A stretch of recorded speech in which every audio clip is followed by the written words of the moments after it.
dans cette ascension. L'écart avec le duo devant Aude-Bianic et Victory Gilman.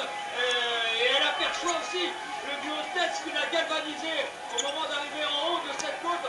Je ne serais pas étonné qu'on ait un regroupement avec les 5 filles dans quelques instants. Ah, ce serait incroyable. Et le groupe, le peloton, Pauline Ferrand-Prévot, pointé à 43 secondes du duo tête. Aude-Bianic. Ah, ça va bouger également. Ouais. Je pense dans ce peloton, ça serait intéressant de les voir. 7 km 500 à parcourir encore avant de franchir la ligne d'arrivée. Regardez Audrey Cordon là qui est sur le point de revenir sur les deux contre-attaquantes qui elles-mêmes sont sur le point de faire la jonction avec le duo de tête.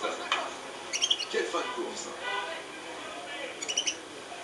Comme quoi, Paul, on annonçait un parcours assez peu sélectif. Enfin, la sélection, elle se fait avec les meilleurs. Ouais, tout à fait. Enfin, assez peu sélectif. Il est quand même long ce parcours parce qu'il y a une succession de difficultés. C'est des petites routes. On est souvent exposé au vent dans les vignobles, même s'il n'y en a pas énormément. Comme on a vu tout à l'heure dès que ça roulait, le peloton se mettait bien en file indienne. Non, c'est un super parcours de championnat. Et là, on a vu aussi une super course. Et c'est pas fini. C'est ces numéros qui roulent, mais qui se sont fait un peu avoir par l'attaque de Audrey Cordon, qui a attaqué pas un moment très difficile, même sur un faux plat descendant, mais voilà, qui en a profité. Allez, là on aperçoit Aude-Bianic et Victory Gilman. Attention parce que Audrey Cordon n'est toujours pas rentrée non plus, elle a fait un gros effort. Attention de ne pas s'être mis dans le rouge non plus. Ah, Audrey Cordon, magnifique aujourd'hui, la Bretonne qui prend ses responsabilités. Bon, pour l'instant, elle est un 3e échelon de la course. Mais regardez, un regroupement est possible. Un regroupement est possible avec Thierry. On vous retrouve, Thierry, avec Audrey Cordon parce que elle fait vraiment un barou magnifique, Audrey. Elle est en train de revenir. Elle donne tout là dans cette ligne droite. Ouais, et Aude-Bianic lui donne un petit coup de main parce que Aude-Bianic, elle a aperçu. On est dans un profil favorable pour s'apercevoir. Moi, j'aperçois les 5, le duo et Audrey Cordon. Et Aude-Bianic est un tout petit peu réduit, mais bon, elle est embêtée parce que Victory Gilman, elle est prête à jaillir, elle est prête à partir, elle est prête à attaquer. Et puis pour l'instant, elles ne sont toujours pas revenues sur le duo de tête. Audrey Cordon qui quand même est revenue aller à moins de 100 mètres et qui n'arrive pas à boucher définitivement, qui n'arrive pas à coller le duo devant elle, qui n'arrive pas à revenir sur Aude-Bianic malgré tous les efforts. Et je regardais là pendant que on était juste derrière, pendant que je vous décrivais tout ça. J'essaie de voir quand même si le groupe de derrière est en train de revenir. Pour l'instant, ça me paraît bien loin. C'est pas fait. Pour l'instant, 2, 2, 1. Ça pourrait faire 5, mais c'est pas gagné encore. Rien n'est fait, tout est possible. À moins de 6 km de l'arrivée, le groupe Pauline Ferrand-Prévot à 46 secondes. Là, la situation se complique pour ce groupe. Ouais, je pense que là, derrière c'est le peloton débattu. On a vu Séverine qui essayait de relancer, mais tout le monde est un petit peu éteint. Il y a quand même eu beaucoup d'attaques dans ce peloton. Ça a secoué pas mal de fois. Et donc, elles ont laissé vraiment des cartouches. Et finalement, à l'avant, elles ont géré leur effort. Elles ont un petit peu lissé les efforts dans les bosses. Et puis on voit qu'elles sont capables encore de remettre sur la course. Ouais, clairement la course se passe là. Oui, avec voilà, les 3 premiers échelons, groupés en moins de 20 secondes.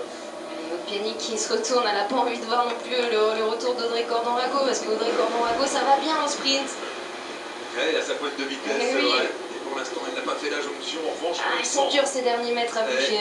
On sent que Aude-Bianic et Victory Gilman vont rentrer sur le duo de tête. Il y a moins de 10 secondes. Et puis si on rentre sur le duo de tête, Ouais, Victory va pouvoir rouler également. Il y a 5-6 secondes, pas plus, entre les deux duos. Et on va se retrouver avec un groupe de 4 concurrentes, dont 3 de la formation FDJ Nouvelle-Aquitaine Futuroscope. On va avoir 4 jeunes filles à l'avant, selon toute vraisemblance. Est-ce qu'on en aura 5 avec Audrey, Thierry? J'y crois un petit peu moins, c'est marrant parce qu'elle a été vraiment très impressionnante, notamment dans l'ascension. Elle est revenue à moins de 100 mètres, alors on le dit toujours, quand vous n'êtes pas rentré dans les roues, vous n'êtes pas rentré. Elle apercevait tout le monde, mais là elle a pris un petit coup de moins bien et l'écart s'agrandit avec Aude-Bianic, alors que là je me suis mis devant et Aude-Bianic en train de revenir sur le duo de tête, un quatuor. Dans un instant, on va se former en tête du championnat de France. Incroyable. Et ça, c'est horrible pour Audrey Cordon-Rago qui était revenue aller à quelques mètres. Et quand on se met dans le rouge, on sent qu'on va pas pouvoir les boucher ces quelques mètres alors qu'elle a fait un effort magnifique. Un effort colossal même. Alors son salut viendra peut-être de la temporisation qu'il y aura lorsque les deux groupes vont se rejoindre. Enfin... Oui, c'est sûr qu'il y aura forcément une phase d'observation parce que là, intrinsèquement, la plus rapide, c'est quand même Aude, malgré qu'elle ait fait beaucoup d'efforts. Il va y avoir un petit moment, qu'est-ce qu'on fait? Est-ce qu'on joue la carte Victory? Est-ce que Victory va rattaquer? Est-ce qu'elle n'aurait pas intérêt à rattaquer tout de suite? Tout à fait, même elle aurait peut-être pu y aller dès le bas du faux plat. Après, c'est aussi c'est les jambes qui parlent, hein. On est dans la finale de course. Parce que Odbianic a quand même roulé maintenant depuis tout un tour toute seule. Victory est dans les roues. Elle a fait tout Derrière, le tour, ses équipières vont pas aller dans la roue tout de suite. Donc c'est le bon moment pour attaquer pour Victory. À 4 km de l'arrivée, 5 secondes d'écart entre les deux duos qui vont se regrouper dans quelques instants. Mais quelle démonstration de Marie-Lenette et de Il faut y Jadiel. aller, il faut y aller, hein, Victory. Ouais. Là c'est le moment, là c'est pas à vous, vous êtes trois. Hein. Il faut pas temporiser. Derrière il y a Audrey qui peut rentrer. Audrey a une bonne pointe de vitesse, faut pas jouer avec ça. Regardez Odbianic qui se retourne maintenant, qui surveille Victory Gilman. Il est là le danger, bien sûr, pour Odbianic. 3 km de l'arrivée, Odbianic a réalisé l'exploit, revenir sur le duo tête, mais dans sa roue, il y avait Victory Gilman et c'est Odbianic qui attaque maintenant. Là, la Bretonne qui est vraiment épatante aujourd'hui, enfin elle l'est souvent, mais spécialement aujourd'hui, c'est vrai. En tout cas, elle défend son titre. Hein. C'était elle qui a été chercher le maillot bleu, blanc, rouge l'année dernière. Et même si elle va pas le chercher, chapeau, parce qu'elle aura tout donné, c'est beau. Là, je comprends plus la FDJ. Alors, Victory Gilman qui va rouler. Où est Audrey Cordon-Rago, Thierry? Est-ce que vous l'apercevez? Oui, on l'aperçoit, mais elle aussi, elle aperçoit quelques heures de tête. Et ça fait un moment qu'elle les aperçoit. Seulement, le problème, c'est qu'apercevoir n'est pas être revenu dans les roues.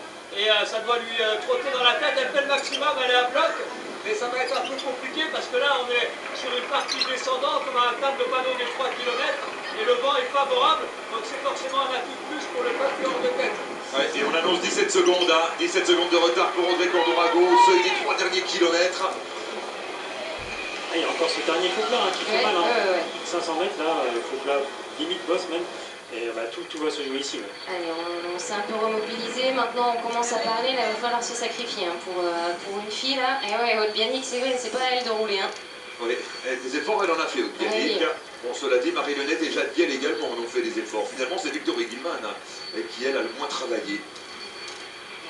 14 secondes pour Audrey Cordon-Rago. À 2 km 400 de l'arrivée, il faudrait vraiment qu'il y ait une grosse temporisation dans ce quatuor pour que Audrey puisse faire son retour. Quelle course! Course magnifique sur un circuit également tout à fait approprié et digne d'un championnat de France. On a eu une belle course chez les amateurs, on a également une très belle course chez les filles. Odbianic qui s'énerve, c'est normal. Et on aura une très belle course demain chez les élites hommes, bien sûr, à partir de 15h15 en direct sur France 3. Ça temporise. Ouais, ça temporise. Hein. Ouais, il est là le salut pour Audrey Cordon-Rago. Ouais, mais là, ils jouent avec le feu, les filles. Hein. Odbianic, elle l'a bien compris. Elle le sait qu'elle est rapide, Audrey, que si elle rentre, voilà, ça va être compliqué d'aller la battre au sprint. Elle est pas loin, elle est pas loin. Je suis pas sûr qu'il y ait 4 soucis. Il y a bien 14 secondes. Parce que la caméra écrase bien sûr la distance. C'est même Odbianic qui fait le plus gros du tempo, mais Audrey, elle les aperçoit, elle lâche rien. Ça se rapproche.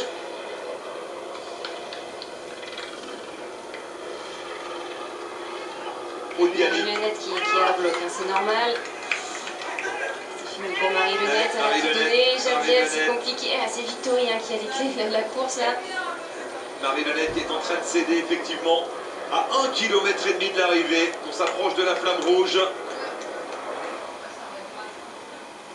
C'est presque un mano à mano entre les Bretonnes. Hein. C'est Odbianic qui fait le gros du boulot. Derrière Audrey Cordon-Rago qui essaye de rentrer. Il est là ce pauvre-là, Paul, qui fait très mal juste avant la flamme rouge. Non, là c'est vraiment très dur. Hein. Et d'ailleurs, si on prend les éditions de la classique Loire-Atlantique, chaque année, le vainqueur, il arrive souvent tout seul, il sort dans ce faux plat. Donc c'est un moment crucial de la course. Elles sont 3 à l'avant désormais, puisque Marie-Lenette, après avoir réalisé une course épatante, échappée depuis plus de 100 km, eh bien Marie-Lenette vient de céder. Et c'est Odbianic qui attaque. Ça nous rappelle le final. Ça nous rappelle le final de l'an dernier à Marseille-Joly. Elle était partie juste avant la flamme rouge, Odbianic. Elle est forte quand même, parce qu'avec tous les efforts consentis, c'est même elle qui se permet d'attaquer. Derrière, on n'est pas à la fête. Hein. Avec Victory Gilman et Jadiel qui s'emploient pour rester dans la roue de la Bretonne. La championne de France en titre. Mais là, il faut y aller. Hein. Attention, parce que Jade aussi est rapide, elle a une belle pointe de vitesse. Très très rapide, Jade. Ah, mais là, il ne faut pas jouer. Hein. C'est pas non plus à Aude de faire tout le jeu de la FDJ. Elle l'a bien compris.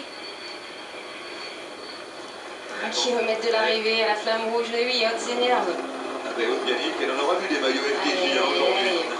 Devant, derrière. Là, il faut prendre une décision, faut pas rester comme ça. Hein. Marie Lenette en 3e position et malheureusement pour elle, Audrey Cordorago qui ne pourra pas faire la jonction. Faut pas que ça se remonte trop quand même. Hein. Allez, Victory y va. Le dernier kilomètre. Qui est plutôt en faux plat descendant. Le dernier kilomètre, ça va arriver très rapidement. Elle arrive lancée jusqu'aux 300 mètres en fait. Exactement. Allez, Victory maintenant qui a pris les choses en main. On l'a dit, Jadiel a une bonne petite pointe de vitesse. Et c'est Oudbianic qui accélère. L'accélération d'Oudbianic dans ce faux plat descendant, on va arriver très vite aux 300 mètres. Ça fait tout. Déchaîné Oudbianic.